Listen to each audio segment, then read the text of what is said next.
Here we are, ladies and gentlemen. We are live, episode 126, Tornado Tag Podcast. We got a special guest here tonight, the queen of the Indies. Tiff, how you doing? I'm good. Thanks for having me. Oh, I'm super excited for this. We don't do a lot of interviews. We want to start ramping it up a little bit, and we're very, very excited to have you on. And then we're going like back to back interviewers. We're gonna back-to-back podcasters. We're gonna have you this week, and then we're happy. We kind of announced it a couple days ago, but we're gonna have on the 4th Chris Van Fleet on the podcast. So you're in great company. That's so two awesome. people we definitely enjoy your work. And we're really Andy's. I'm trying to share it, but I forget your I told Andy to share it. I can't turn the sound off. I know his tablet is. I'm like hearing myself, and it's. Can you turn it off with the phone? I'm sharing it. I'm you just close it out. Sorry, it's like my head was right. Yeah, I'm gonna have an aneurysm. It's terrible. Like when you click on it, right? You can't pause. Like, why can't you just turn the sound off? You can't. I don't know. What's the make and model of that? The Apple. We'll just say it is Apple. Well, iPad. Well, that's what it is. Apple problems. But we want to real quick do our little bit of housekeeping here. We want to thank people who support us on Patreon. It's $1 or $5. It's just general support at this point in time. We don't have any bonus content up there unless more people join and they want it. But we want to thank Tommy B, the Tree of Life Metaphysical Shop, Higher in Other Words, Jay Horror, and Austin Blackwell. We want to thank you guys so much. If you cannot do the Patreon, we completely understand. Times are tough. Things are hard. But we do have a website now you can go check out, the www.iwepnetwork.com. It links you to all of our shows, as well as the shows that are on the network.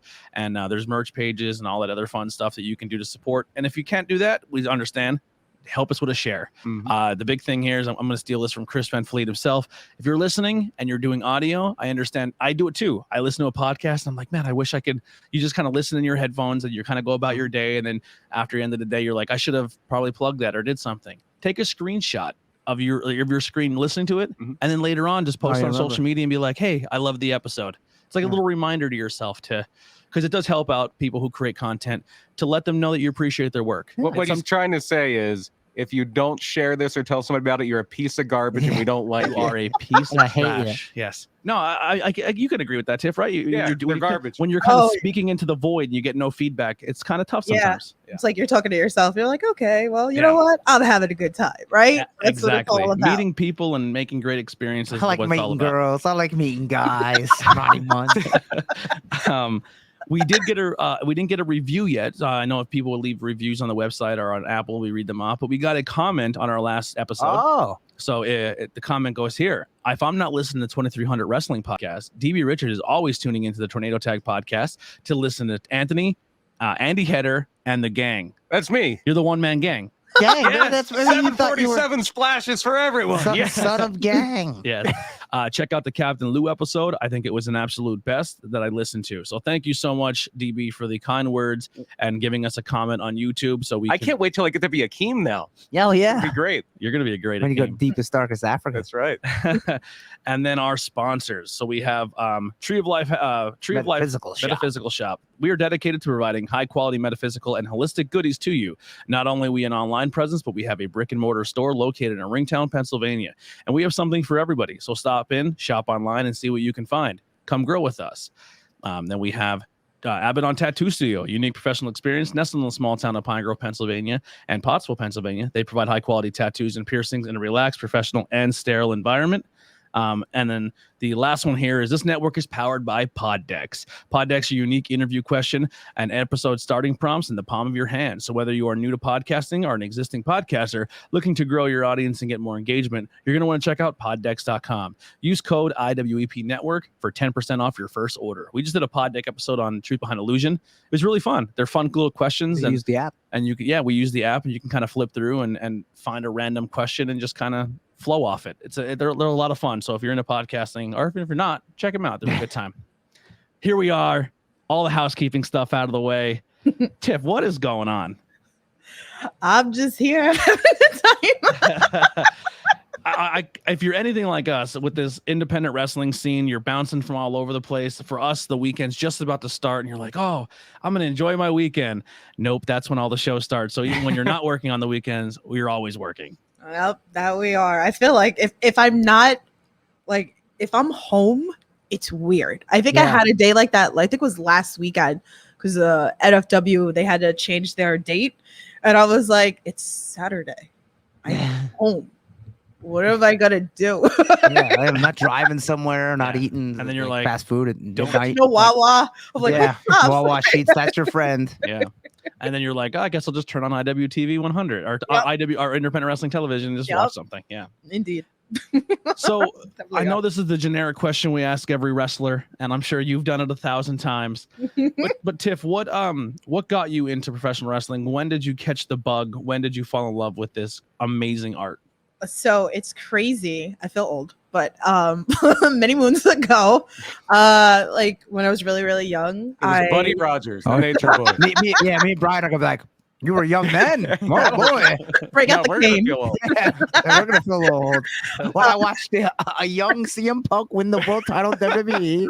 No, I go before that. Okay, like I'm going into the 90s. Like that's when I started watching WWF. My dad was very big into wrestling and he was always watching it in the living room, and I guess that was my bonding experience with my father. So I would sit, I'm like, okay, I'm interested. I was like, all right. So I started watching because he was always there on Monday nights and watching Raw, and then it was like what 5 pay-per-views a year. What was like when they had 4? King of the Ring. Yeah, the King of the Ring. So that was when it was a thing back then. So he used to have the illegal cable box. I always wanted that, man. Back then I was like, if I have that, I can watch all the pay-per-views. This would be awesome. Even the WCW ones. Yep. I never got the hot box. No, it was I would great. buy one now just for novelty purposes. There's the hot box I wish I had. If I were to time travel and go back and give it to my 11-year-old self. I remember then DirecTV when satellite got big. Oh, that chip. Remember that? Yeah. Card, they'd slide the bootleg card in and they get you everything. And 505 was the Playboy channel. They would zap them like a big pay-per-view would happen, and they would zap the cards, and then you have to call your guy to get you a new card because your TV wouldn't work. They're $80. Yeah. Yeah. So that's kind of how I started, and then it's funny because life happens, you know, and also I think what happened to me is I'm kind of like, creature of nature, and it's just like, all right, I like my Bret Hart and my Shawn Michaels, and then when they weren't really around anymore, and then all these new people started coming in, and I wasn't really feeling it, and then I was like, all right, I got college coming up, and so things kind of changed. And not a big Diesel fan. Well, I was like back then, but I was Shawn Michaels girl and Bret Hart, like those were my people back then. If you had to pick one, though, that's like the draw, the sun, line in the sand right there. You know what? I feel like it would change like every day. According to him, there is a right and wrong answer for this too. And I don't mind what you say. Had the posters, the big posters. You remember the big posters that you buy from the merch, the magazines that would fold out like 8 times. I literally had one of Shawn Michaels and Bret Hart, the same size next to each other, and then the magazines, the little magazines I used to get on the stands and stuff. I used to get them in the mail, and then I used to pull out the little 8x10s and hang them up on the wall. So you would have like Lex Luger and like 1, 2, 3 Kid, and like that was my era that I liked. But the like new generation. Yeah. I feel old. It was a good time. It was. I feel old when I talk about this, but I stopped watching wrestling for so long. And I want to say about like 7-8 years ago, I was bowling and I had a whole bunch of friends in the bowling alley, and they were talking about wrestling and the nearest pay-per-view that was coming up, and this was going on. And I was like, how is wrestling? They're like, you would really like wrestling. They're like, if you liked it before. So I got back into it. And one of my friends was like, you're going to love Seth Rollins. They're like, I know you. Seth Rollins is your guy. And that's when he was the champion. And I was like, oh, this is husband right here. I was like, I actually still have him here. I know I do not watch WWE anymore, but I still have my around here. Like I met him. I have him over here. He actually had a hell of a match today. I heard. Johnny Moran sent me a screenshot of Edge and says Edge rocking the Washington gear. Yeah. So, but that kind of led me to one of my other friends. I was dating a guy at the time, and his friend, which was one of his best friends, refereed at NYWC, which was SWA, the promotion, because they run different promotions in the NYWC. And he was like, "Oh, come watch me ref." And the guy that I was dating, he was like, "We're not gonna go see him. He refs. When he wrestles, we'll go support him." And I'm like, "How do you not support your friend?" I was like, "I'm gonna come support you." So I dragged the guy that I was dating at the time, and that's what kind of introduced me into the indies. I didn't know the indies kind of was a thing. You don't know when you don't know. I know that sounds stupid, but that's how it is. Growing up, I didn't realize we had indies in our area. I just thought they were shows that like a legend showed up at every now and then. Yeah. And I'm like, cool. You have no idea because there's back then there wasn't even a website to go on. King Kong Bundy's at our local high school. And you're like, who are these jobbers? These other guys. I want to see Papa Shango. I'm gonna age myself here. When I was a kid, when I was like 4 or 5, my cousin would take me to the Philadelphia Spectrum. The Spectrum. I don't even stand it anymore. Yeah, there's a big bar there now. It's called Xfinity Live. It's right across from the center. What is it called now? It's right by the Citizens Bank Park. Oh no, it's now the Wells Fargo Center. Oh, okay, the Wells Fargo. The Wachovia, the First Union. Yeah. That was the best one. Perfect name for a building in Philly, the FU Center. Yeah. It started as like the Core State Center, but before that building, there was a Spectrum. And the Spectrum was where SummerSlam 90 happened, where the Hart Foundation won the tag titles. And I remember coming out of the Spectrum, and this was probably like 1990, and there was a flyer on the car for Tri-State Wrestling Alliance. Oh, wow. Which was the predecessor. Maybe it's 91, because that's when they started. It was the predecessor to ECW. And like, what is that? There's wrestling besides what's on TV? Yeah. It's nuts. And the cool thing is, man, you go and support that Tri-State Wrestling promotion, and you go at its ground, the ground level of it. And then it turns into ECW. Well, or you go to an indie show. Like, for example, we were at IWTV 100, and our main event turned into a guy now who they're both signed to AEW. You know what I mean? You never know. Yeah. I thought you were calling somebody by accident. It's really cool. The indies are absolutely fantastic. And NYWC, is that the one that Moran's the champion of now? Yeah. That's a fun promotion. That's upstate New York, right? That's the one you went to. Long Island. Oh, it's Long Island. Long Island, yeah. Oh, Might be another well, then that's a different one. That's a different NYCW. No, that's NYCW. NYC. Yeah. Okay, we're thinking of a different one. There's so many promotions you could get really confused. Yeah. We're trying to branch out more and experience the stuff that's going on in New York and in Jersey and stuff. So this is why another reason why we're really excited to have you on, so you can open our eyes to these great promotions, because all we know is kind of like Northeast Pennsylvania. You know what I mean? Right. And everyone's backyard has stuff, Yeah. If you I don't know what's happening in Pittsburgh, but there's a big scene out there. I'm sure there is. I'm sure there's one in Indiana. They're all over the place. It's the big one. It's nuts. The big one that just started in Pittsburgh, I believe, was called Enjoy Wrestling. They had a lot of people we know. I think the Runway were involved. Is that the one in the church? Yeah, Edith Surreal. Yeah, we can't like them because we only like one promotion. Yeah, there's only one wrestling promotion in the church that we support, and that's the Sanctuary. That's right. But the building looks beautiful. It does. We should convert. It might be the same building that Blackcraft was in for their one show. all these towns have these abandoned churches that are nothing are going on. Yeah, make wrestling venues. They used to do one in Mount Carmel, but then it went down. They didn't do nothing. You got to come to Sanctuary one time. I know it's a hike for you, but you have to experience it at least once. It's a fun time. That's the thing. There's so many bucket lists of promotions that I want to go to.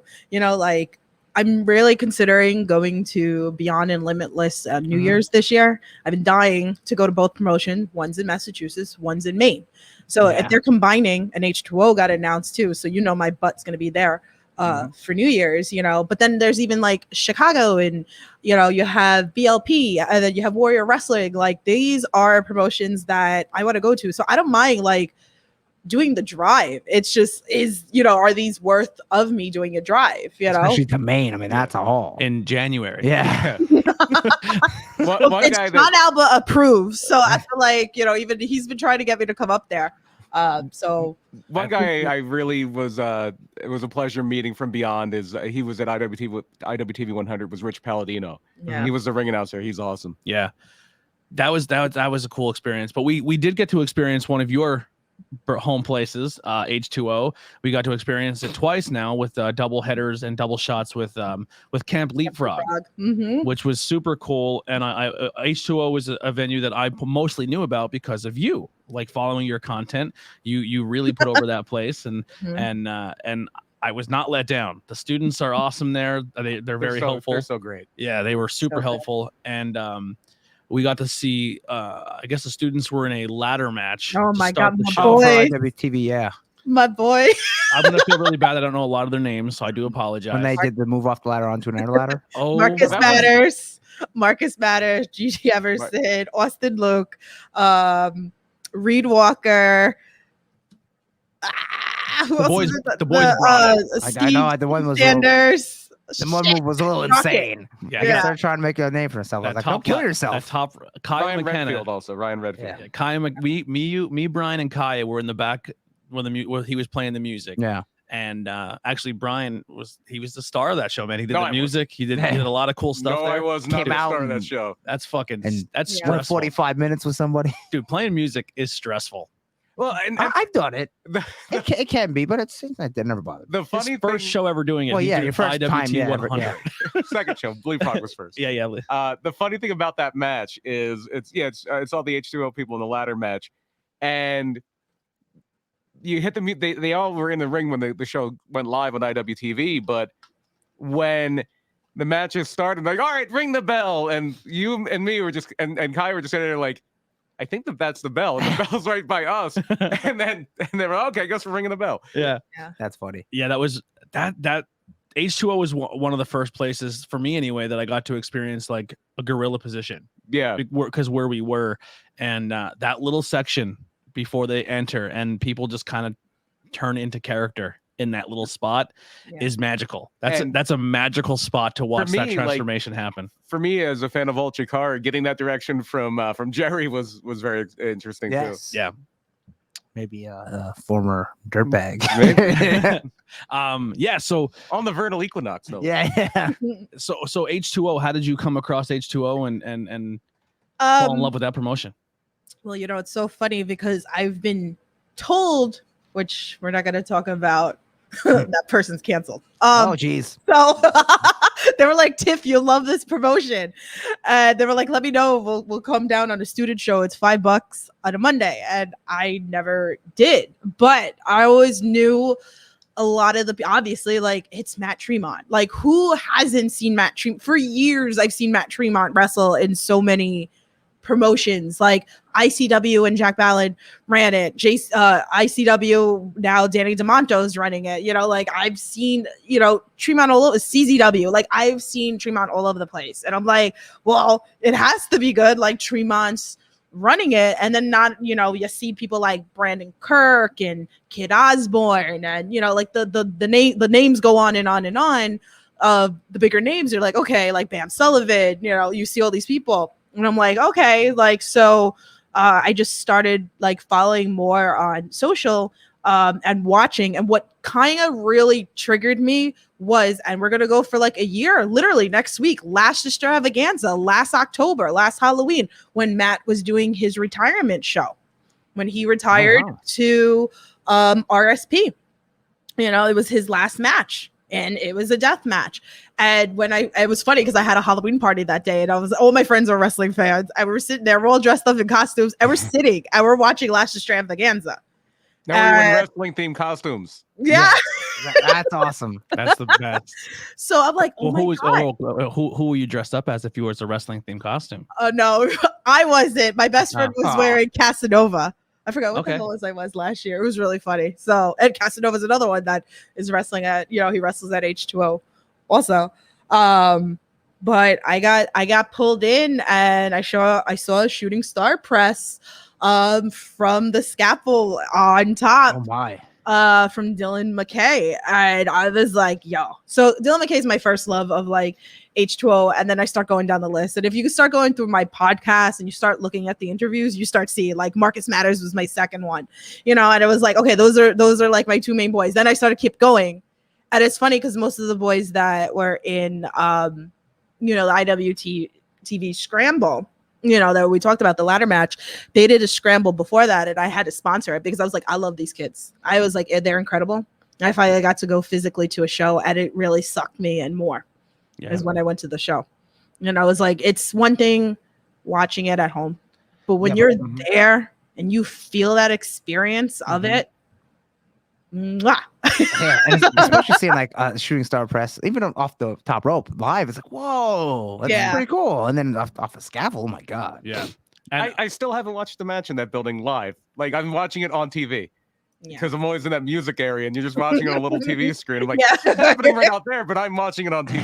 Yeah, I feel like a lot of people that I know, like they'll tell me like, oh, I've been to the H2O building, but haven't been for H2O. It's been for other promotions like Stephanie Frog or IWTV or Interspecies is going on this Saturday. Like Pete's going to be there. Yeah. It's nuts. So, but you have to come down to an H2O show because you're instantly going to fall in love, with these kids. Like I've fell in love with these kids. They're like my kids. Yeah, that's a great thing that H2O does is they let their building out. A lot of places where it's like we have a venue, we have everything you need to do a show, but it's like we don't let anyone else come in here and do they that. have that. This is our area, and that's really cool that H2O opens their doors for that. And that's much respect to Matt and everyone who's involved, because even the students come up and even though it's represented their building, they still come and are like, no, we want to come and help and do what we got to do. It's a beautiful place, and H2O is amazing. We'll kind of get into this here. Tremont. Yeah. Speaking of that retirement, that was his retirement match. You put it very well. Sometimes extraordinary things happen, and you have to step out of retirement. And this is definitely one of them. It's not going to be at H2O. It's going to be at the Trenton Thunder Ballpark. Yeah. Minor League Baseball Stadium. Yeah. And the main event for H2O Destiny on Halloween is going to be a double hell current blast death match. An explosion barbed wire, like. If you saw the Dark Side of the Ring FMW, kind of that thing.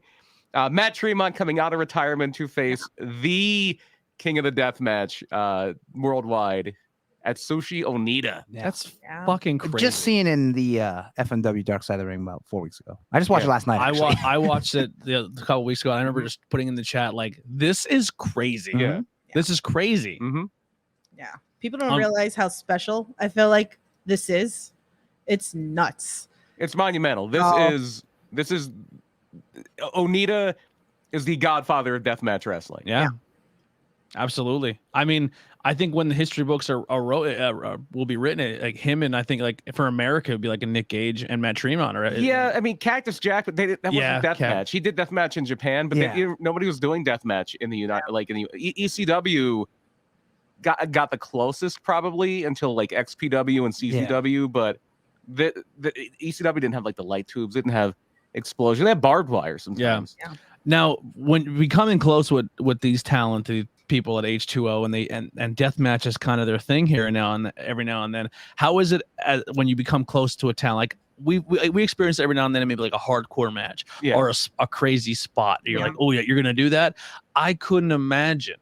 Like if Andy was like, "Hey, this weekend I'm doing a death match." I don't think you have to worry about that. Yeah, y'all never say that. I would be so. I was terrified for you in a ladder match. Oh wow, yeah. I couldn't imagine watching like someone I truly care about to like you're gonna go do death match. I would have a hard time watching. Yeah, a lot of people say that. Even I had just a random like weapons match one time. It was nothing crazy. The guy's like, I couldn't watch it. I appreciate the art, but knowing that most of these people don't get a good paycheck from doing this. And you think, what does stitches cost when you go to hospital? You fall and you trip and cut your arm on a fence or something. How is it going to an event where knowing the talent as well as you do? Okay, so it's funny because my brain goes to Casey Catal. Okay, me and Casey Catal, like she's one of my best friends. Like legit. Like I hang out with her outside of wrestling. And then like when I go to shows, and she's gone. I mean, she had a death match at CZW with Jimmy Lloyd. Like that was insane. She's won a title, right? Yeah, she's the standalone champion, the women's champion. That has a cool like fist yeah. So like with her, it's so funny, like watching her fly down to No Peace or ICW and her taking these spots, and I'll be home. Sometimes like I don't go like travel like the way that these guys do. And like, you know, I'd like to do that too. And like, I'll be sitting on the couch over here and I'll be watching this. Sometimes she'll text me before and then she'll joke around and be like, if I die, like you can have my dog, you know? And I'm like, don't say shit like that, you know? Like, so, but then like, I'll be watching it and I'll be like at the edge of the couch. I'm like, oh my God, oh my God, oh my God. Like her, like I freak the fuck out. And then I'm like texting her right after. I'm like, are you okay? Cause that looked bad. Like, and then, you know, she'll be bruised. So with her, like I always joke around, if you guys like follow me on social, I'm like, bubble, Casey, bubble. Go in the damn bubble, you know? I tell you what though, she comes up with some of the best social media posts where she's holding a title and her face is covered in blood. Yeah, like, a lot of these people I'm not familiar with. So I'm learning all new people. I mean, I see a lot of these people because I follow Tiff. And Casey will be on this H2O show on Halloween as well. Yes, she's in a 5-way. For the hybrid championship, Kennedy Copeland against Casey Catal, Mickey Knuckles. Oh, wow. Mickey Knuckles. Friends of her on Facebook. Jenny Rose and somebody we know a little bit, Masha Slamovic. Oh, wow. Yeah, Masha, it's Jenny Rose. Was she in ROH? Yes. Okay, yes. then I know her. Yeah. Yes. She's now a trainer over at H2O. Oh, wow. How about that? I am very high on the Masha train.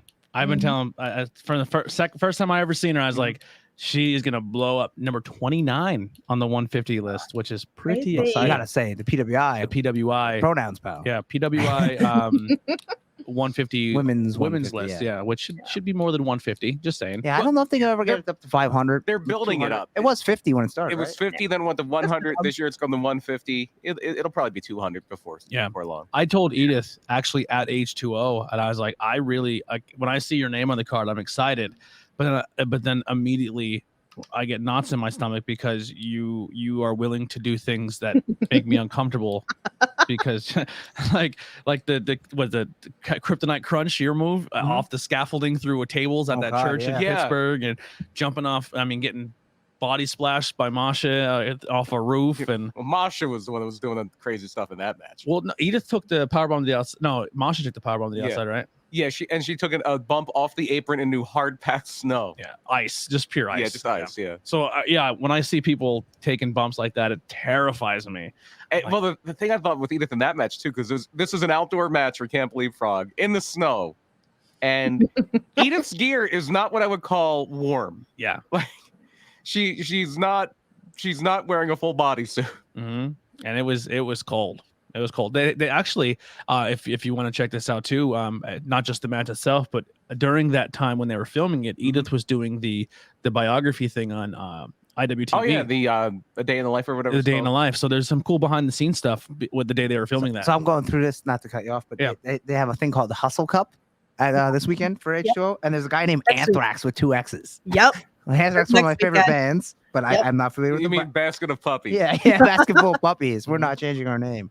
I like them already. Anthrax. Well, we have a couple months coming up where we really don't have much independent stuff going on, especially during the winter. A lot to up here don't run, so a lot of our Saturdays and Fridays will be free. Yeah, we're gonna take a trip down to H2O. I mean, this coming next weekend is really the weekend that you should really come down, because Friday's the student show. It's meant for the students. Mm-hmm. And then the Saturday shows Matt Tremont's deathmatch tournament, which is great. One of the students are actually wrestling Ricky Shane Page, who's the champion at H2O right now. Oh, wow. It's a non-title. But it's, a student hasn't held the H2O belt yet. Yeah, Ricky Shane Page, who had the GCW title lost. Now, technically, I'm sorry, I don't know names. I apologize. So the talent that I don't remember your name. Does he still, kayfabe-wise, still hold the briefcase for the IWTV one? Because he never. Marcus Matters. He never technically got to cash it in. Yeah, because of our friend Avery Good. Yeah, it was professional wrestler. Stolen. Oh, so he cannot cash it in anymore. It was stolen. I don't know. We have to find out. Yeah, got to follow the stolen like Chris Jericho's AEW title. all I'm gonna say, and Rhea Ripley's women's tag title, is if behind the this is not me knowing anything. This is just kind of saying it from behind the curtain a little bit. If Matt's always giving his building up and he's doing the right thing by he's helping people use his building to do that, and then he has a student that he may have his eye on that thinks he can do big things, and Marcus Matters now, and the one that's flying all over the place. Yeah, and the person who holds on that now world championship, which is now recognized by PWI as a world title, wow. and now one of your students has an opportunity to cash in at any point in time.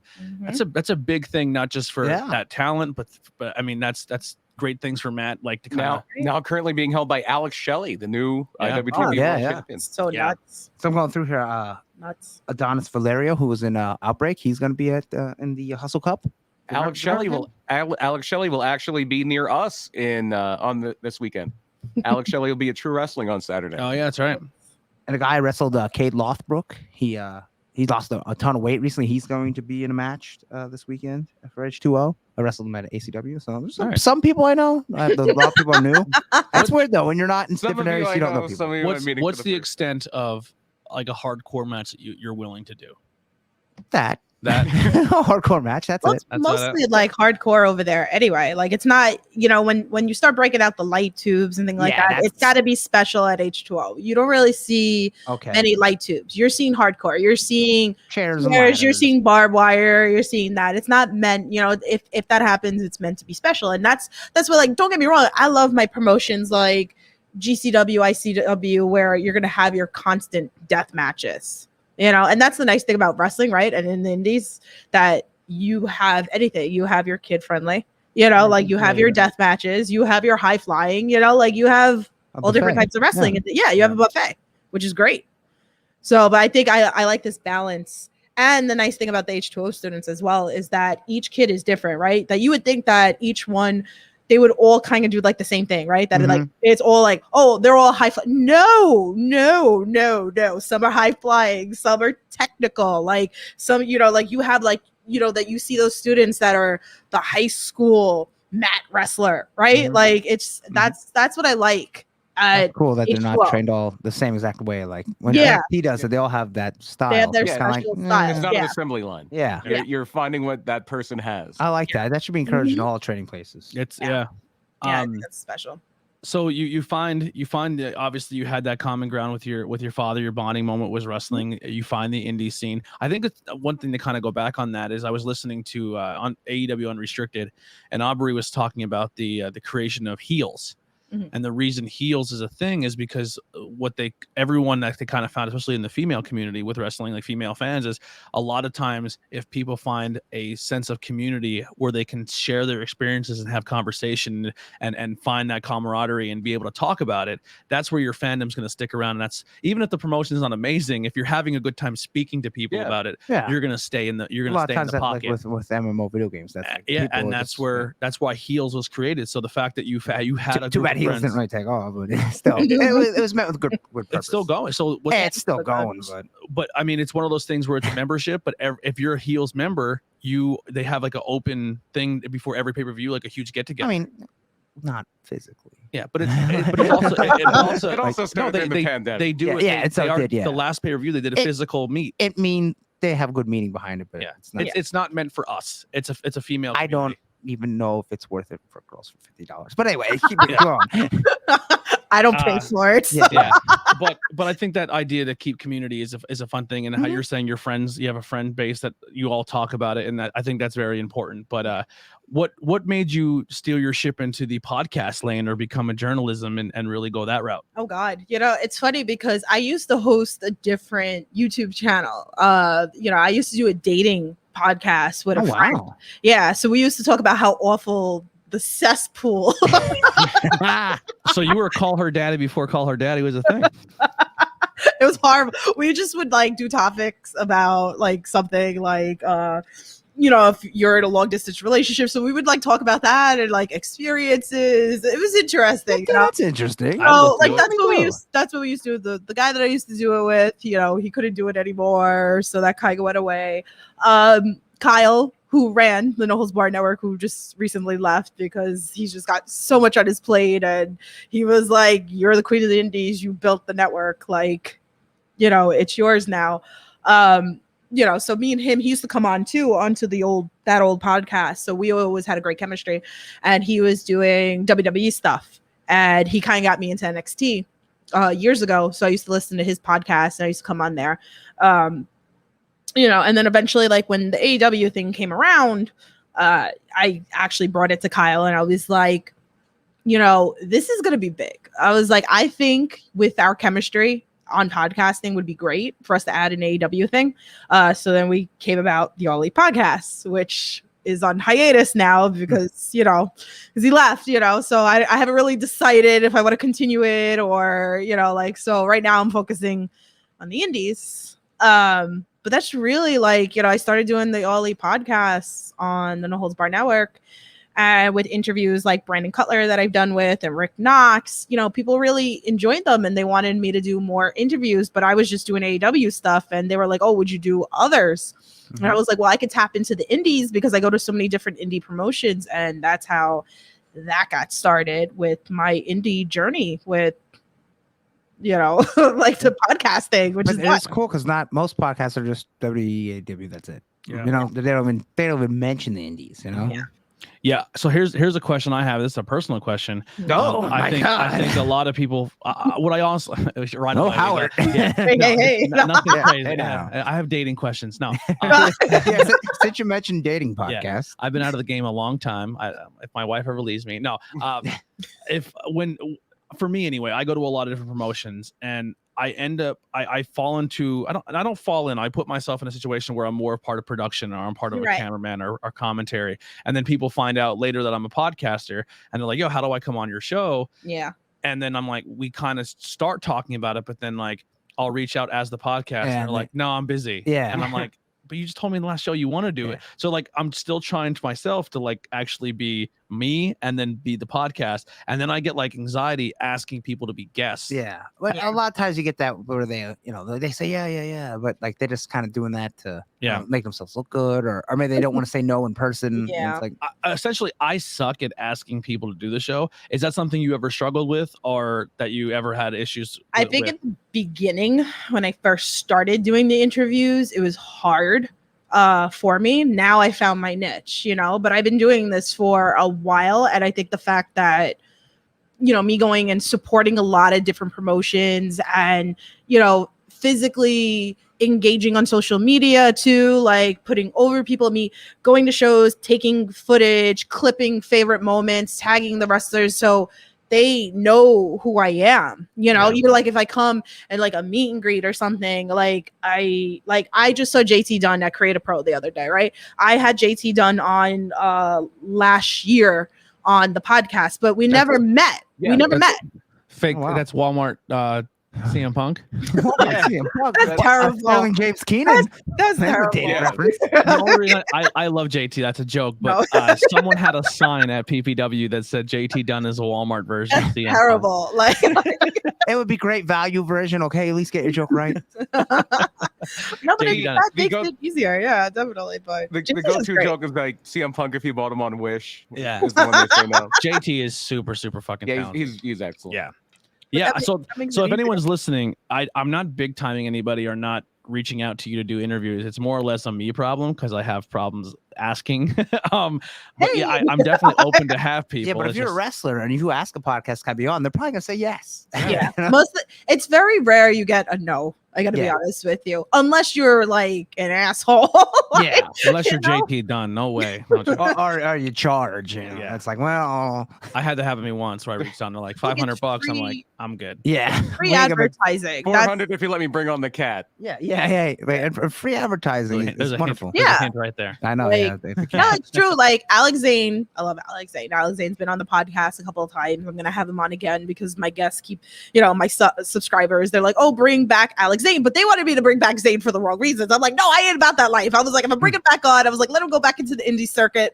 You know, we can talk like. So when I talked to him recently, you know, I was like, my guest wanted me to have you on, talk WWE, but I don't want to talk about WWE with you. And he goes, we can talk about it. He goes, I don't care. And I was like, okay. I was like, but I want to talk about the indies. Like, you just wrestle Will Ospreay. Like, this is what I want to talk about, you know? But he said it. He said it on the first interview that I did with him. He was like, I don't understand why wrestlers wouldn't want to do podcasts. It's free advertising. Yeah. And that's in wrestling, that's getting your name out there. And the more people hear it, the better. I mean, there's no negative. I just had an experience where I talked to someone who was pretty established. They have a pretty decent name. They're doing some fun stuff. And I was like, hey, do you do podcasts? And they're like, no, I don't do those.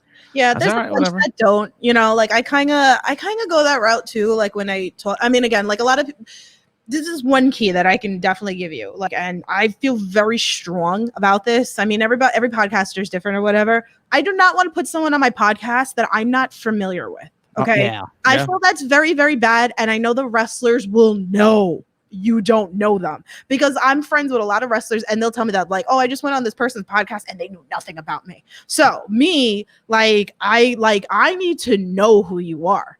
You know, like I want, like most, it's like I said, because of all the different promotions that I go to, I know a lot of different wrestlers and they see me at different promotions. So it's easy that they'll come onto the podcast, but I throw it out there too, because like Jordan Oliver is an example, right? Like I love Jordan Oliver. Jordan Oliver does not like doing podcasts. Totally understand. I get it. I'm not going to bother him. You know, like that's fine. You're welcome if you want to come on, but I get it. Like it's not for everybody. And you have the podcast out there that looking for the cloud or looking to twist stories. So I can understand on the wrestler side why a lot feel uncomfortable, but I'll be like, you know, it's not for everybody. Like I'll put that in my message. I know, you know, podcasts aren't for everybody, but that's okay. If it's not for you, we're good. Like I'm still going to support you, you know, just because you don't want to come and chat with me because whatever reason your reasons are for not doing a podcast, that's okay. Yeah. So, I see so much too, where I'll be at a show and I'll be like talking to somebody and they'll come up and like, yo, I loved your match. And like, oh, thank you. But because they were like the main event, they're like, oh, I want you to come on my podcast. And they're like, yeah, sure. We'll set something up. And the person just walks away. And then I'm just like, I think the smart thing would have done is been like, hey, I'll buy a shirt off you or something off you. And then been like, hey, can I be on your, like, show the support first and then ask. I don't know. That's just the way my brain works. You know what I mean? A lot of the times you can't, like, let's say you want to ask every guy there, you can't buy 15 shirts. No, but I'm saying if you're going to really, I have.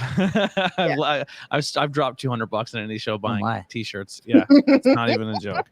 I remember after the one PPW show, Brian's like, Heidi's going to fucking kill you. And like, there's too much. You have to have a t-shirt intervention. Yeah, I only get like one or two at the most. Unless someone's giving me the deal, we do that brother trade a shirt. All those totes you see in that photo I put, that's not like I have over probably 300 wrestling t-shirts. Yeah, and a lot of I've ever owned 300 t-shirts in my life.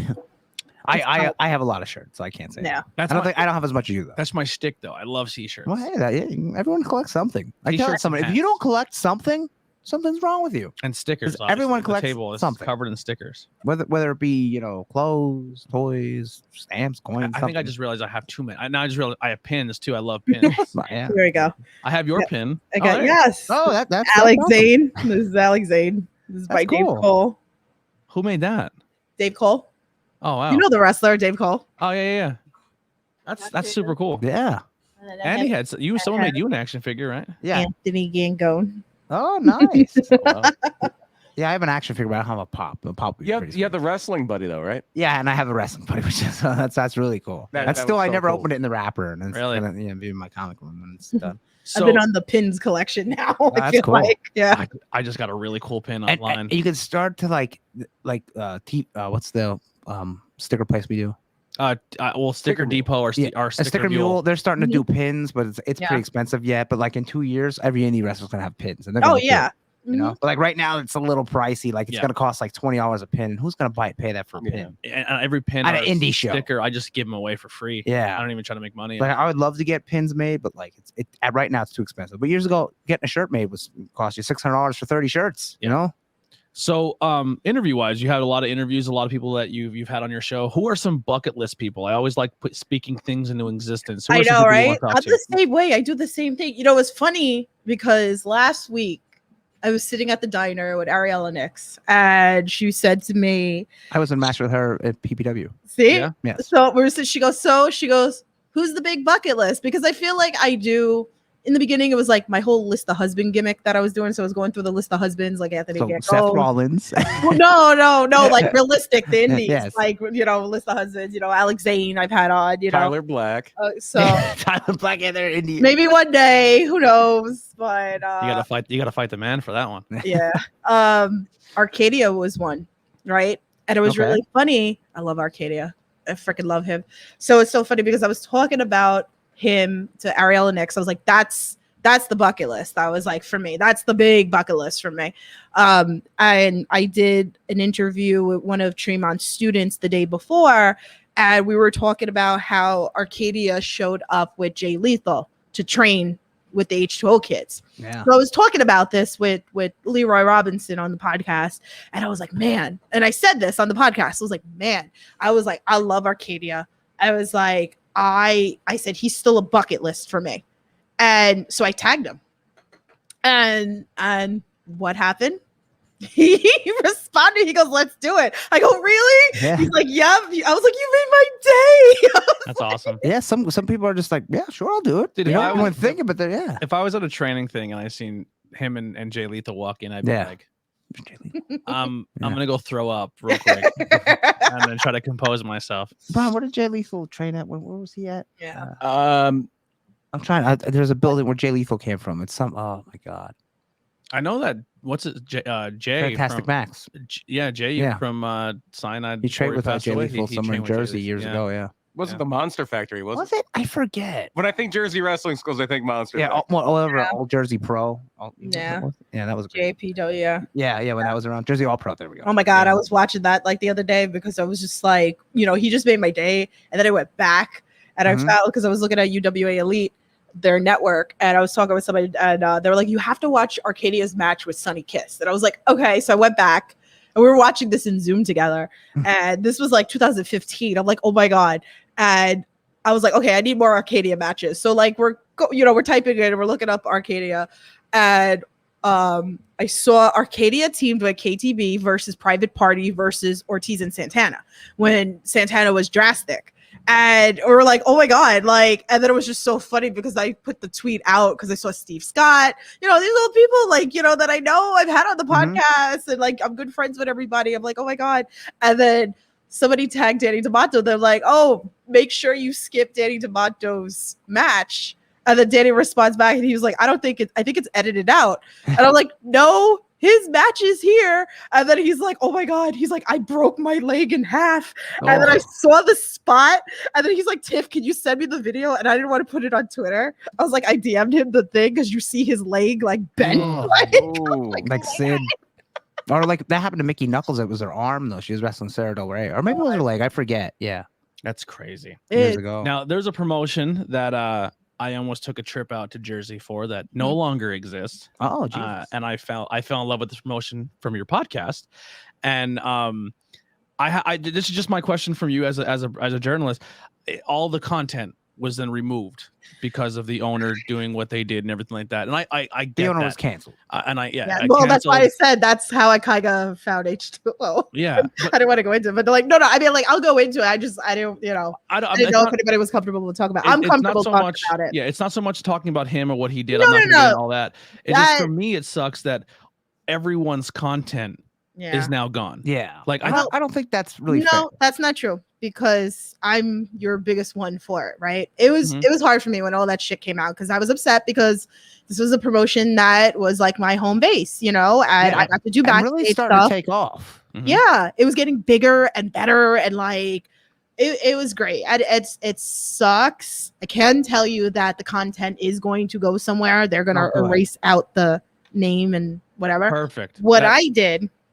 What I wind up doing, and it took me some time to do, is I just put everything, whatever he was on, I put on private. I didn't completely delete. I just put it on private because, it's something I did, I just took it off. I took it off that way. The stuff that I used to do backstage, whether I did interviews with the wrestlers backstage or the little footage of clips of matches, like Jesus, I saw Yuta and Matt McIntosh have like one of their best matches, and that's what sucks because it's like a lot of that content's taken down, and it's like some of the best matches were, especially like if one of them like, hey, send me one of your best matches. Yeah. No, I can't because I don't have it. Because the owner's a dirtball. Yeah. And it's such a shame. But what I wound up doing is I went back into those like things, the backstage stuff that I did. I just deleted him out. Like, that's cool. Yeah. And I redid my thumbnails. If he was on my thumbnail, I was sitting for a weekend, like working on this. Boy. That, I thought that title looked wonderful too. Yeah. By the way, totally unrelated, but back to Jay Lethal. Check this out. And when he was 16 years old, this is a great wrestling story. I wouldn't have brought it up.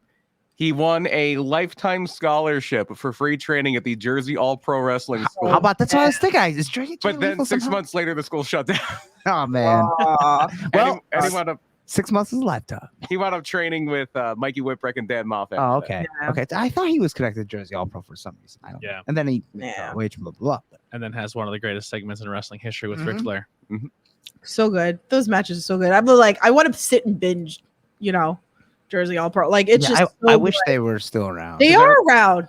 You Are can they still around? Yeah, like there was a couple of them on the. No, I mean the Fed itself. Oh no, the Fed's gone. Like the guy died, and I would say that, and I know, Synergy was trying to bring back that. Arcadia was the last one to hold belt. Like these are things I'm going to talk about with Arcadia, but there are some, if you can look for it. Like I said, I saw it on the UWA Elite, and then there are some on the IWTV app too. Oh, cool. Time to binge. I was like, I want to go back and these are all people that we see also on, AEW, which is really cool. Yeah, this little tri-state area that we had, like the Pennsylvania, New York, and Jersey, it's we're spoiled. We really are spoiled. We with are. Talent. It's unbelievable. JCW is another promotion that's up and coming that people should be keeping their eye out on. I mean, it's free on YouTube. It's on the game, GCW, the Game Changer. Somebody we know pretty well, Charles Mason does. I love Charles Mason. I love Charles Mason. He's great. Him and Evander had a buddy team at PPW, and they did a skit for. Oh, the vignettes were pretty good. They did a vignette where it's like Step Brothers. Yeah, it was so funny, like the penis measuring. Oh my god, that was so good. I just remember they had a really good name too. Yeah. Who came up with that name? I don't know. Somebody. I love him.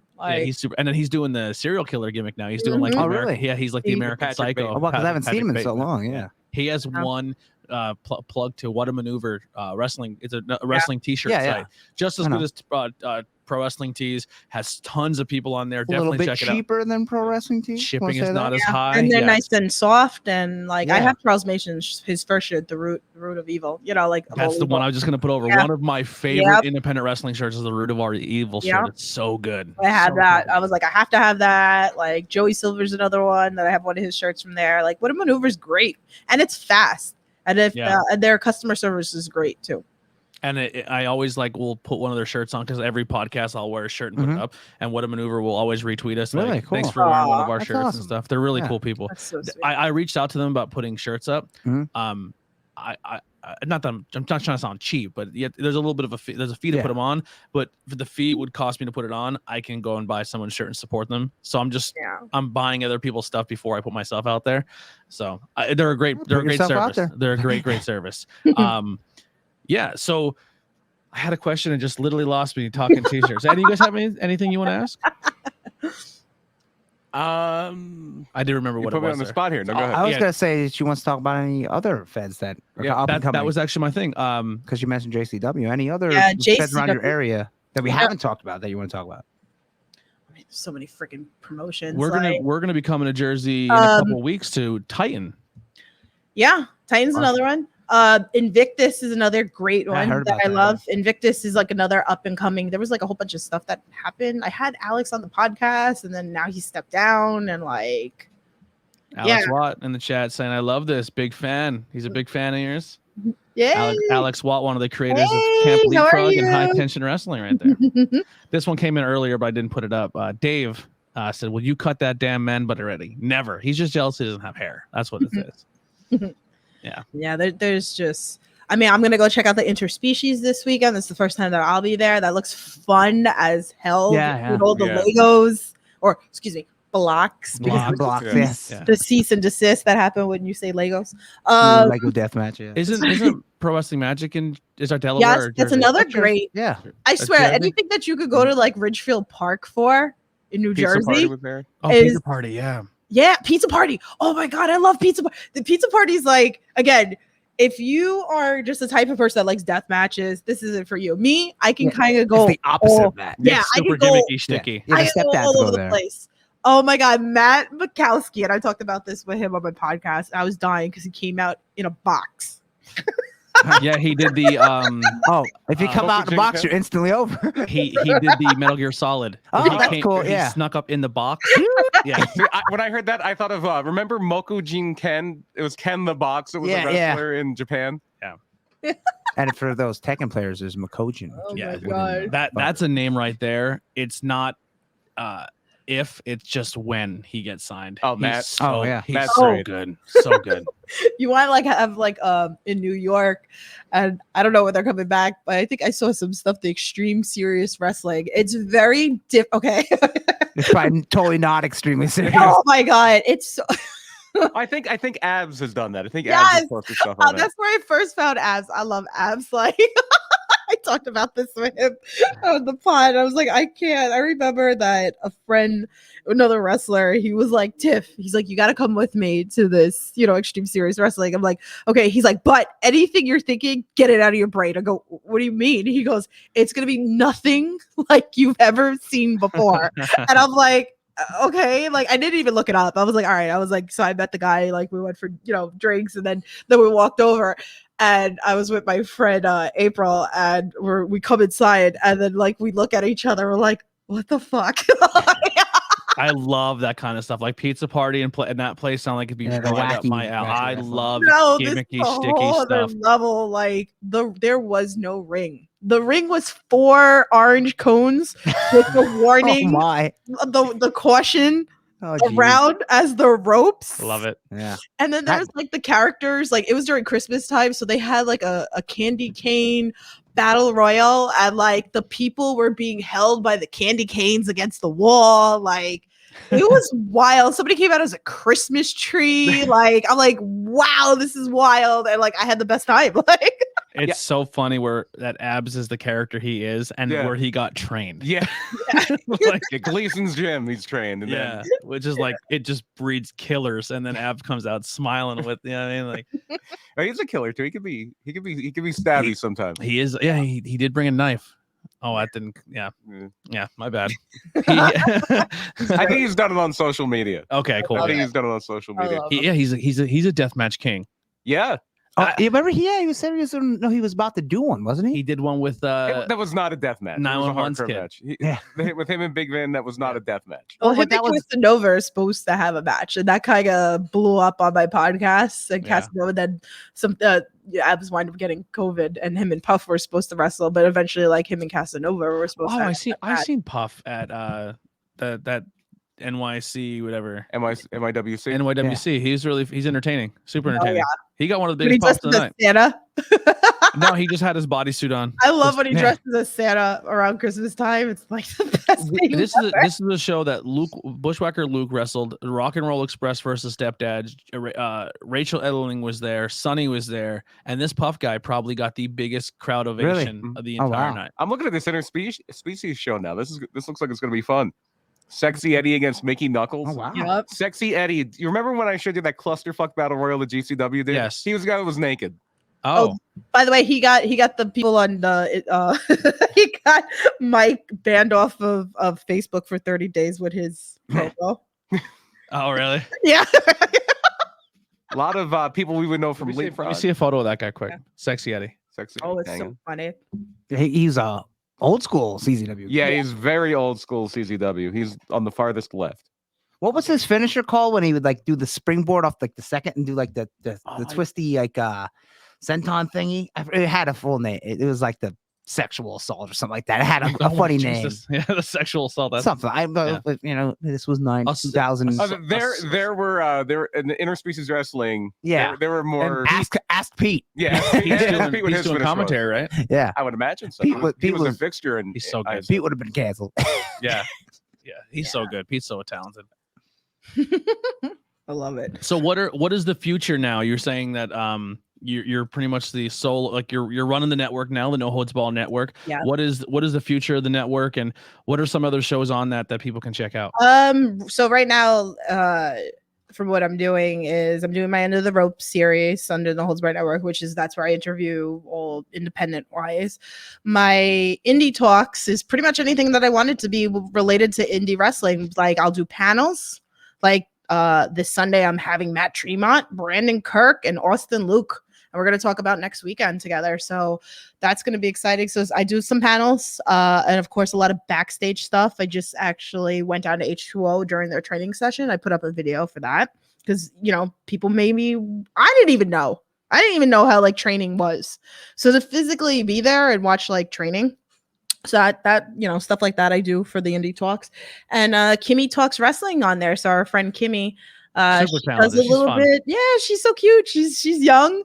I love it. Like, she's very spunky, cute little kid. God, she can be my kid. First time I met her, I was like, I'm doing a podcast with an 11-year-old girl. This is fun. Like, and then they're like, no, she's older. I was like, oh, because she looks like she's 10. I think she's 20 now. I think she Yeah. is. So, she covers like all the stuff that I don't cover. So she covers the WWE stuff, the NXT. Like, I was on a panel with her in with Bob Culture. Mm-hmm. It was a really good time. She's fun. Yeah, she's fun. She's cute. Yeah, so she covers all the other stuff. So right now, I'm just focusing on the indies. Like I said, AAP is on hiatus. I haven't really decided what I want to do yet. So I just said, let me get through the next couple of weeks, and then maybe me and Kimmy will do it. I don't know. But for my part, I think you and Kimmy would do a fantastic job. Yeah, but depending on what day you record, if you ever want to talk like a pay-per-view or something, that's what I was thinking. Maybe we'll do AP for that.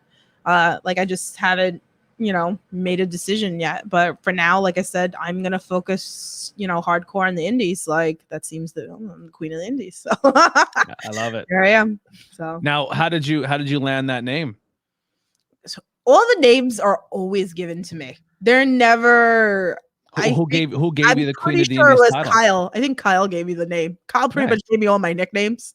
I'm pretty sure that he was the one that gave me the queen of the indies, because we would talk about AEW, and then if an indie talent came on, who knew about them? I didn't. So like when AEW came about, like Darby Allin when he got signed, and Private Party, and these were all people that I Jungle Boy, these are all people I seen in the indie scene. So I was always able to back that up. So it just kind of stuck. That's why you bring up Pop Culture Podcast. His always joke is, how do I become the king of the indies? And I'm like, you got to go to a lot more promotions than what you go to than me. Have you ever gone to House of Glory? Oh my God, I'm going in a couple of weeks. Oh yeah, I've gone. That's how I found Charles Mason. Yeah. I have never been to a House of Glory show, but their roster travels very well. Mm-hmm. And I think every promotion now I go to, they are the ones I look forward the most to seeing. And it's the first people that as soon as I walk in the building and we see each other, it's immediate hugs. It's love. That roster is there. I don't know exactly everything about their roster, about their school, about how they do things, but if it's any indication of how they present and carry themselves outside of their locker room, that's a class act place. I'm in love with, like, Main Event, Rembrandt. Main Event has the sweet jacket now. Yeah, Nola Katana. Oh my God. Ben Rutan, like Leroy Charles Green, Mason, like big Leroy Green. Yeah, the list Evander goes on James, like they're just Mr. such James. Mr. Yeah, James. Mr. They're James. just so buddy. Yeah, I predate myself with my Evander. No, they're all just so fucking cool, and they're just awesome people. JC Storm now out of there, Cosmic, like just really, really, really talented people. And you see it in their students, like big time. Like that always caught me. Actually, it's funny. Charles Mason, I saw at Full Faith Wrestling, and Joey Silver was another one. I think I saw them there first, and I was like, "You were so amazing, Reds kids." I was like you just see it. Same thing, Main Event, like And I saw them recently, Main Event at the Pizza Party and IWTV, and is that when they wrestled Main Event? Oh no! Which promotion was that one? That wasn't here. Pizza Party. Pizza Party booked Main Event versus Main Event. Okay, but it wasn't the one. That's pretty good. The one. It was a close. There was no fans. That was a no fan one. Oh, okay. I went to the one after that. And we were talking, and I was like, Jesus, like it's nice to watch them evolve. That's always the word that I'm always using on the podcast. Like, when you have somebody on an interview, again, like I've been interviewing people for like, I think 2 years now. I'd like to start off like with my, let's say, like second interview, and then have them come back and just watch their character evolve and get better. Like Joey Silver now went into the Nightmare Factory. Like he trained over also at House of Glory, and then now he just added Monster Factory, and like you're just seeing like better and better and better. It's just nuts. And like you said, Main Event all over the place now. Here was someone that I only saw at Full Faith Wrestling or House of Glory, and now it's like Leapfrog and Beyond and Limitless. It's like mind blown, like these people making the moves, all these crazy promotions. They came into PPW, and the first time they hit the curtain, I was like, I'm in love. Yeah, this is my team. you know what they are 5 seconds in, and they deliver. Yeah. I was like, this is I love these dudes, and I put them over really hard, and then they reached out and they're like, yo, thank you so much, and it's just been a friendship has been sparred ever since. Totally love those guys. I love the House of Glory people. That's a promotion I want to get out to. That's definitely what I want to do. You should come to the one that's coming in a couple of weeks, because Amazing Red versus Will Ospreay. What better way that you know about that? No, I did not. Yeah, Low Key versus Charles Mason versus TJ Pig. These they usually only put about 5 matches. It's usually like a 2-hour show. Okay. But they're wild. These matches are wild. Yeah, and so in 3 weeks for me, I don't work in retail, but the company I work for is a retail company.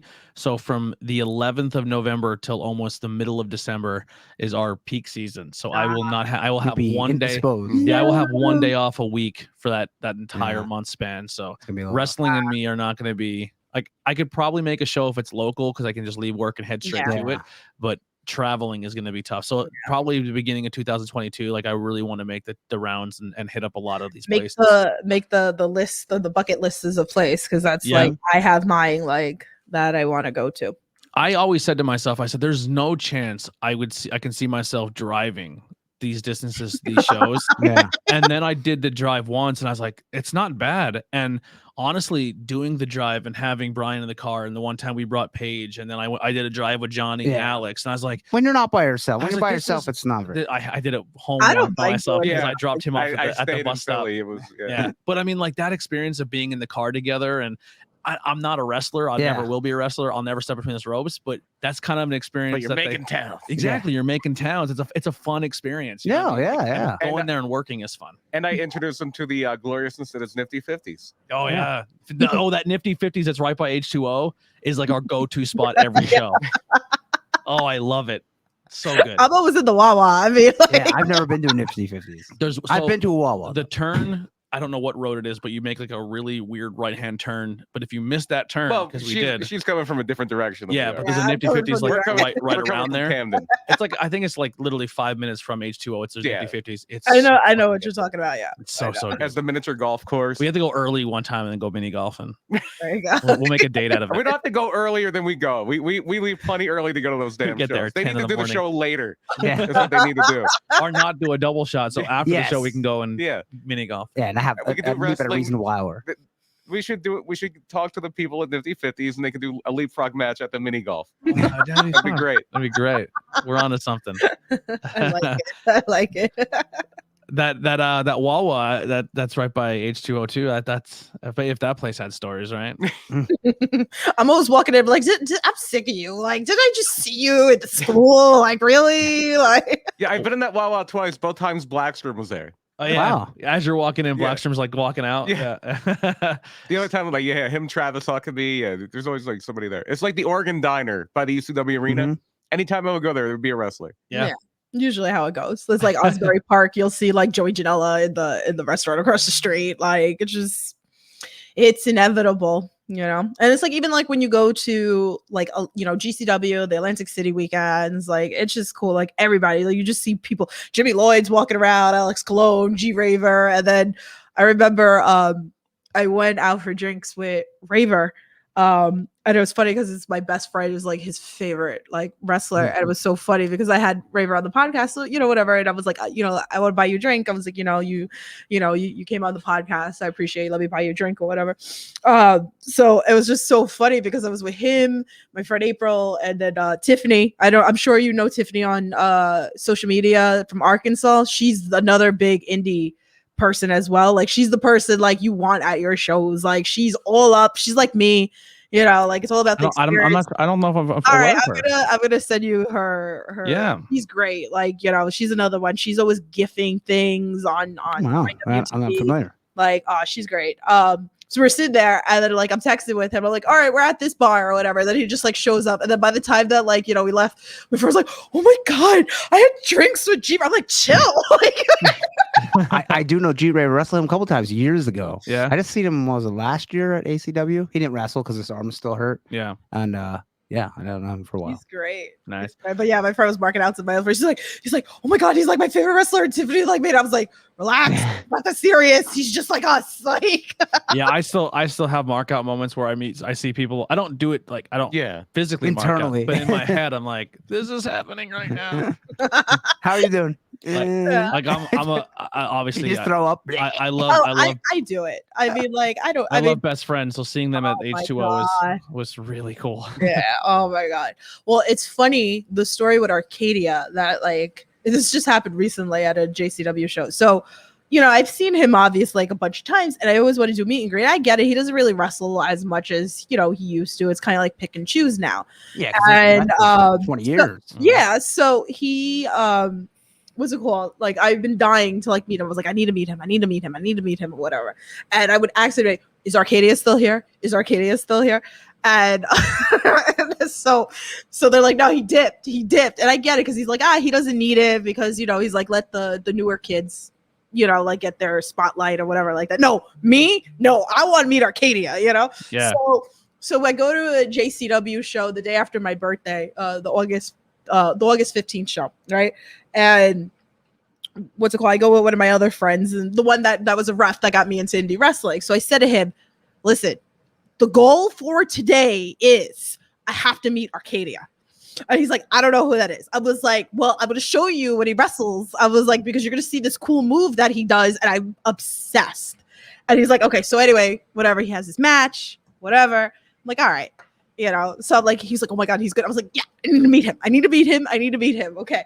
So show ends. I run up to one of the kids and I'm like, please tell me Arcadia's still here. No, I think he dipped. And I'm like, son of a bitch. Here we go again, right? So I'm like, all right, we're going to go. I was like, let me say my goodbyes. We start saying goodbye. Young, dumb, and broke. We walk over to Billy Starks. Saying goodbyes takes so long. Mm-hmm. That's why I usually just like, all right, guys, see you. Yeah. Out. No, like I'm doing the thing, right? So I turn to my friend. I go, let me just use the bathroom, So I go in the bathroom and like all of a sudden I hear Tiffany, and I'm like, oh my God, like what are you doing? Like you have to like stop mid pee because I knew that, like I was like Arcadia was out that door. I was like, wash your hands quick. And then you're giving him a wet handshake. You're like, oh my God, I watched it. It's not pee. It's not pee. So I opened the door. He goes, is that the guy you're looking for? I'm like, oh my God. I had my markout moment. And I go, oh my God, can I take a picture with you? He's like, yeah. And he was like, he looks at me. He goes, you're the girl that's always tweeting nice things about me. Oh, that's super cool that he knew about that. Yeah. So, we had that moment at IWTV 100. I was like, oh my God, Orange Cassidy's going to be there. Chris Statlander's going to be there. And he's like, my guy's he's a huge Ultramanus Black fan. So that was like both of our like, this is crazy. Yeah. So your friend that's a referee, is he still a ref? Yeah, he's still a ref. Put him over. What's his name? We call him Jumbo Ref. James McGrady. Yeah, Jumbo Ref. It's actually tattooed on him or whatever. He usually works at the NYWC. I know he's been doing SWF. I know he's doing IWA New Jersey. Random places. Such an underrated part of the business. And you need a good ref. You can tell when you have a bad ref. Yeah, a bad ref can definitely ruin a match, but a good one can enhance it so much. I think that's one of the things, once again, in this area we're very blessed with. We have a lot of really good referees. Is his Facebook Jumbo Ref SWF? Yes. Okay. Yes. So there you go. Oh, okay. So there, we'll like him. Actually, like him as the Anthony, you page, saw me with him at the IWTV show. I was with him. Oh, is that? I was with him and Rob. I think we're friends with Facebook. I'm just so terrible with names and faces the first time. We tell him that we just like this page. I did with the podcast. He's on the cruise right now. I kind of can't. He's on the AW cruise or whatever. Oh, wow. That's awesome. Yeah. My buddy's band is playing that cruise. Oh, how cool. Yeah, Crowbot. They're really, really cool. Nice. But yeah, some of my, just to put some referees, are obviously Chris Levin's high on my list. Love Chris Levin. Yeah. Chris Banco is one of my favorite. Ref Gina, Ryan T. So good. Ryan T, man, Mr. Positivity. How can you not love Ryan T? Yeah, Adam I have text with right now, Matt Durline. Yeah, very good. Banco's won me over at a Leapfrog show when he just kept doing character changes and costume changes. I thought that was really cool. He was so good. Adam Galt, of course. Adam Galt's so good. Ref Gina did the Iron Man match in that 1,000 degree building in H2O. Yeah. Yeah, everybody's important to the wrestling business. How Gina, Yuta, and Daniel Garcia did that, I have no idea. Wrestling for an hour in that building. Yeah. I was puking for them. Yeah. Man, Puff was back there. They were kind of like Puff and oh my God, Blackwood. They were like there looking at each other like, oh my God. They're like, I'm literally like right there and I'm listening. I was like, oh my God, how much longer? Like checking the clock because who knew it was an Iron Man match? And it was funny because one of the H2O kids came over there like, the main event's an hour. I'm like, wait, what? Yeah, that wasn't announced. Like the word had trickled into me too. Like it was so funny with that show. I did the music, but they didn't play music for the winners, so I didn't have any of the finishes. Yeah, and it actually we'll tell the story off air. He had a bell mishap that he's still holding. Oh no, it's not that story. I'll tell that. Yeah. Wheeler, you to tap before that bell rang. That's my fault. So Garcia should be the rightful IWTV champion. Well, no, because the ref called for the bell, and that's the actual end of the match. Yeah. So that's the cover story. No, something worse almost happened on that show with that. Because we mentioned it earlier, but at H2O, when you're in the area where the music is, which is where I was, you can't. There's a little clear spot of the curtain we can kind of peek through. Yeah. But you're not out in front of the action. You're watching it on a TV screen. And the TV screen, half your screen's cut off because there's a.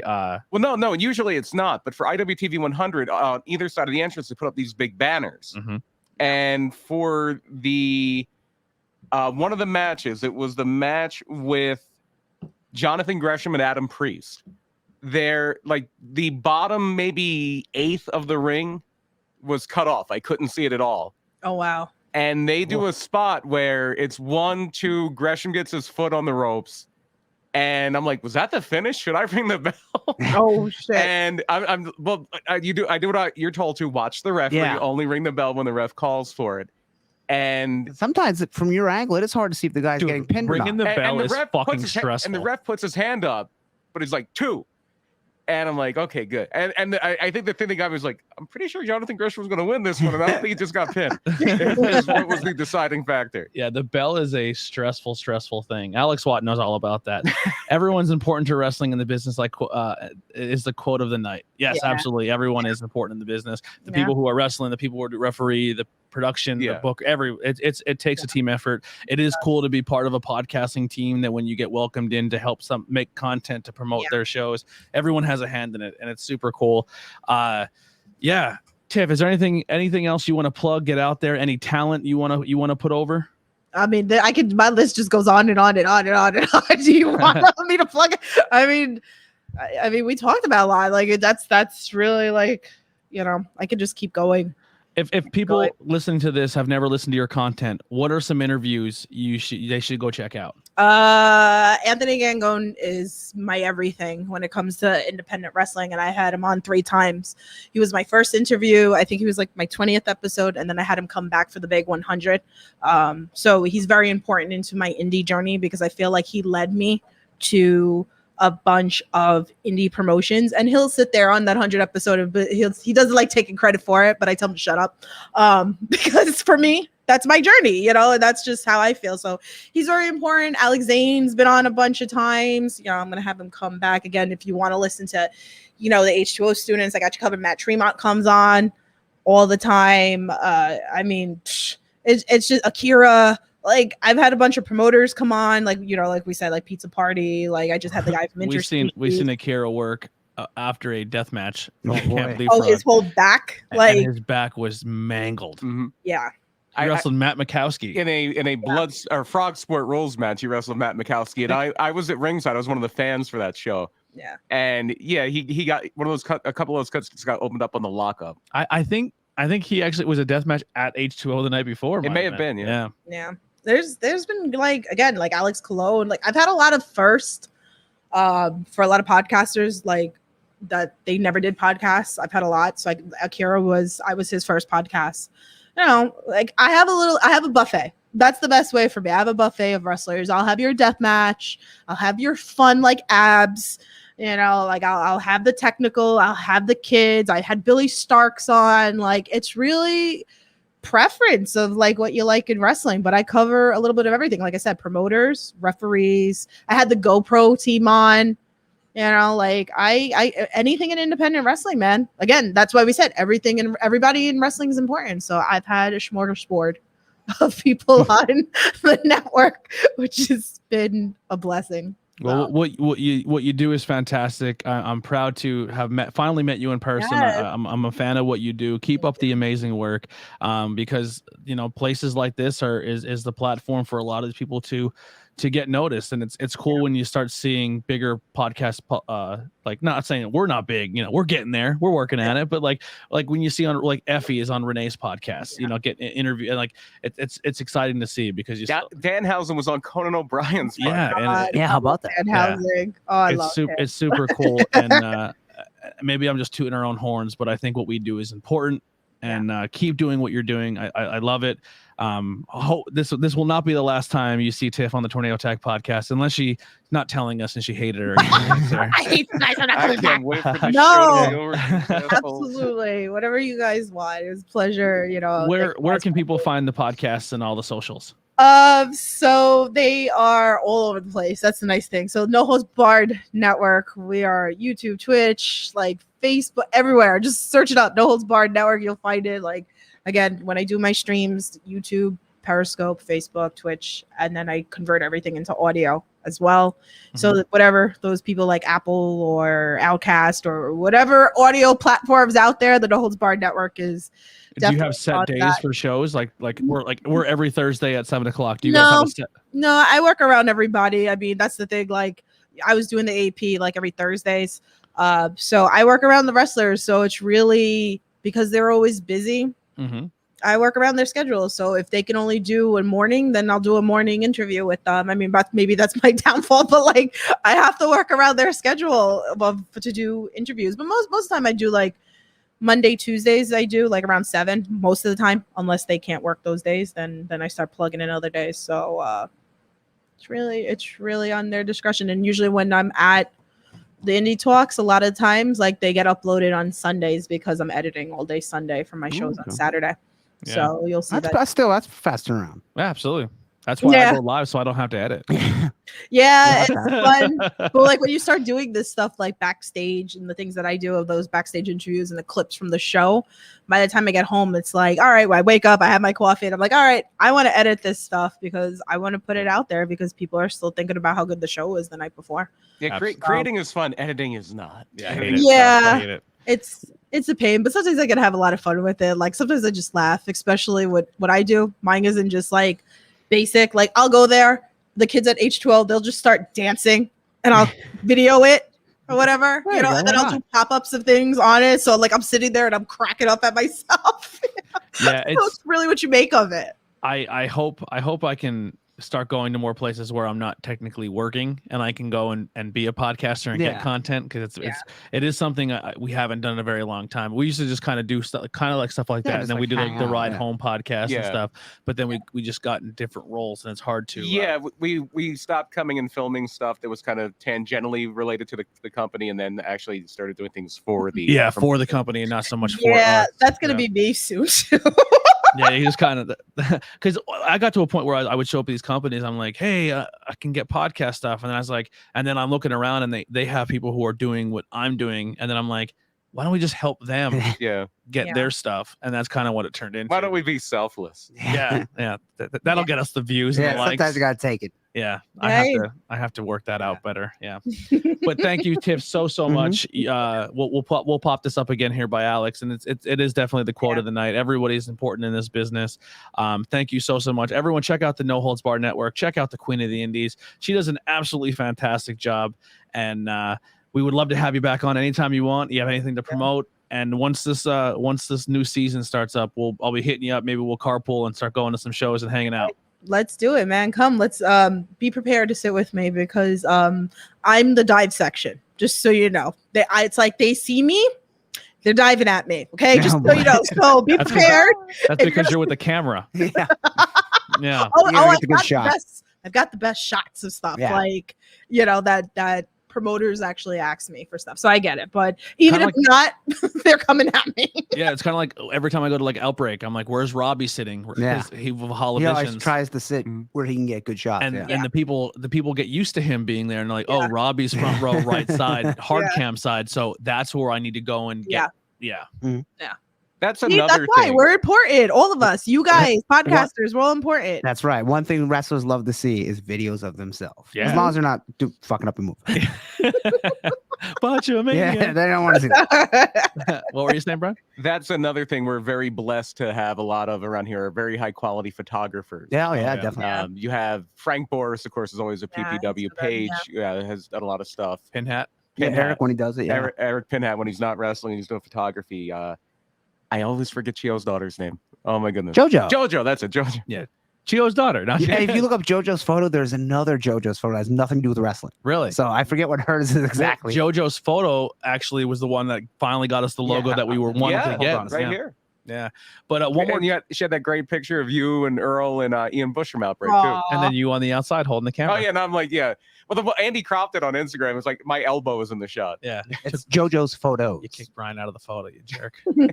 Sometimes on Instagram, you can't. Yeah, I would I'm crop joking. myself out of the photo, too. Do not apologize. I don't wish I know could which crop photo. myself out of that picture with Chris Van Vliet. I don't even know which photo it was. The old man crouch. I look like I'm holding a cane. Yeah, It was a very interesting posture choice. it was. One more time before we close out, let's plug Matt's show and what's going on very soon. Yeah, so that'll be on October 31st, Halloween. It is. I don't have it up now. H2O Destiny. Nope. Destiny. There we go. It's gonna be the Trenton Thunder. The Trenton Thunder Ballpark. Sunday show. Sunday, Halloween night, 8:00 p.m. Death match, Tremont versus Onita. If you can't make it to Trenton, it will be on IWTV. Yeah. Exploding barbed wire death match. Double flame. I forget the exact name. It's of the gonna match. be fucking Explosion, baby. Yeah, boy. it's gonna be. That's gonna be a But spectacle. it's a 3-day weekend. So they got Friday show, Saturday show, Sunday show. The Sunday show is in Trenton, and the Friday and Saturday show are at H2O. So I was listening to a recent podcast, and streamers came up. So is streamers frowned upon in certain times? Well, some of the kids sometimes get pissed at me because I make a mess, but it's encouraged, and I do a lot of encouraging. This is why I Can't Believe Frog brings in Tommy Vex. Yeah. Oh yeah.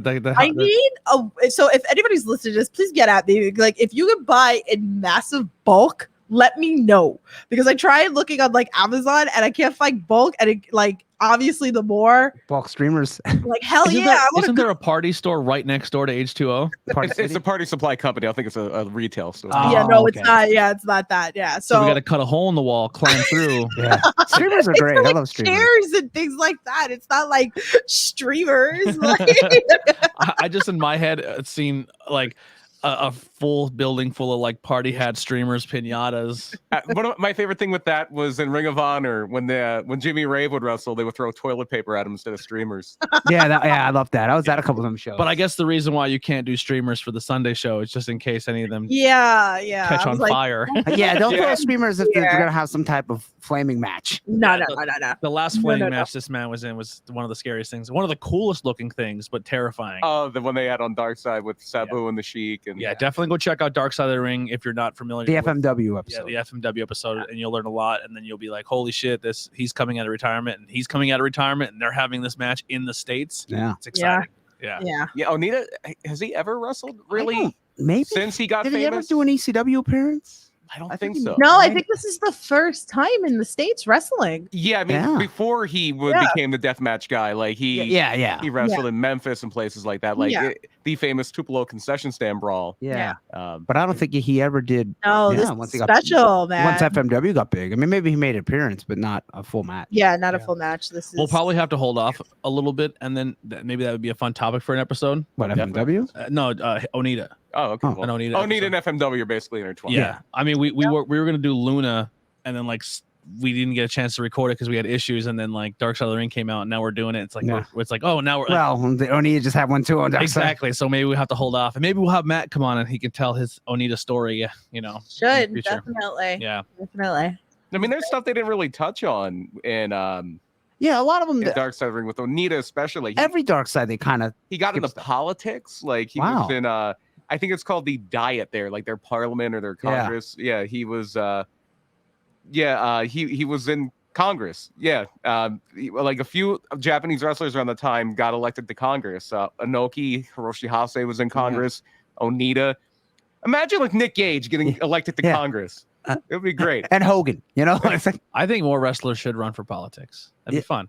Yeah, why not? I mean, I don't take them seriously now anyway. So what does it matter? When The Rock was joking about running for president, like, I vote for The Rock. Yeah, just put the whole NWO in. What, then president? Yeah, like the whole NWO is running for president, like Congress and like the secretary. Like, just take the NWO. Don't forget, I was the governor of Minnesota. Put like president, vice president, and like the person who's in charge of education, the person who's in charge of this. Well, it'll be a great time. Linda McMahon was in the cabinet for a little bit. Thank you, Tiff. I'm sorry. The closing out episode is like saying goodbye in a wrestling show. It takes forever. The other one too. Great Sasuke was there, and I think he went into Congress in his mask. Oh yeah, he did. Yeah, there it is. Thank you once again, Tiff. Everyone, go check out her content. Do not click out of here right away. We want to say a proper goodbye once we close all this out. Thank you all. Tornado Tag Podcast. Make sure you check out our link below, our new website, iwep.com. If you can leave a review. iwepnetwork.com. Thank you, iwepnetwork.com. If you can leave a review, that'd be great. There's merchandise, all that fun stuff. Any support helps out, pays the bills, But we'll see you next time. Here is some closing music by Billy Trey, and we're out of here. I'm gonna run to the bathroom.